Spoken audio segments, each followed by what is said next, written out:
I love David McVicar productions. I love them.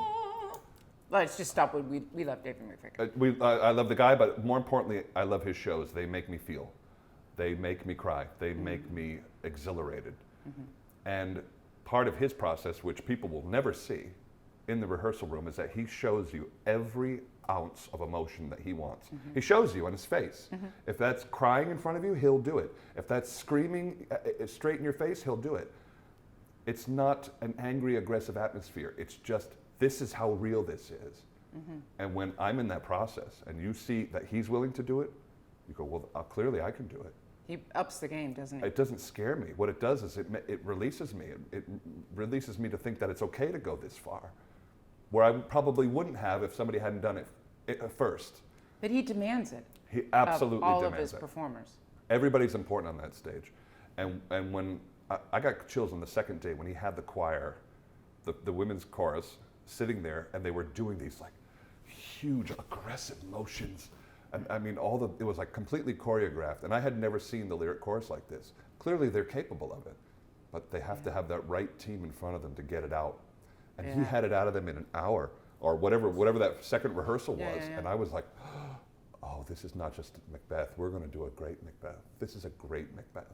So what makes this Macbeth different than other Macbeths that you've done? Because you've done this one. I did a film noir version that was basically black and white, and it was a beautiful set, but it was very 1940s movie-ish production. And so with this, nothing is unmotivated. Nothing is not talked about.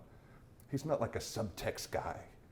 You know, he's not like uncarving those layers like we're in graduate school or something, but he is, there's nothing you do that isn't motivated by what you're thinking, what's happened in your past, what you're currently saying, what you're anticipating. And so to that end, it's real.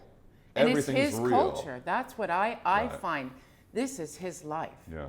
I mean, he's from there. Yeah.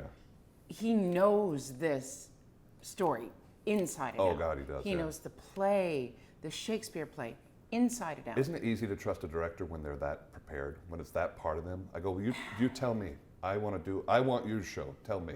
And you know, what I'm loving about this is that he doesn't take the route that everyone else takes. Yeah. No. And the choices he makes are really... He sees it differently. Yes. Yeah, oh yeah. And it's so exciting. He doesn't take the obvious and easy route. He is taking what Shakespeare wanted. Yeah. And I'm loving that. He really doesn't go for the obvious.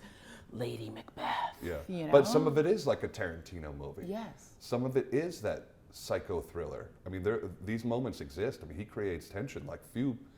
Yeah. He creates so much tension in the eyes of people on stage that rehearsals go by in 20 minutes for me. I've never experienced a 6-hour rehearsal day where I didn't look at the clock. I never did. And then I'm in his rehearsal and I go, we're done? What? Oh. It's done? So what do you think the audience members, what should they look out for in this production? I think the closer you can get to the stage, the best. Bring the binoculars. I think you want to see the faces. Yeah. The show is right here. Yeah. And this is a big grand opera show. We're not, you know, we're playing to the back row, but if you want the experience, the performers are giving it right there.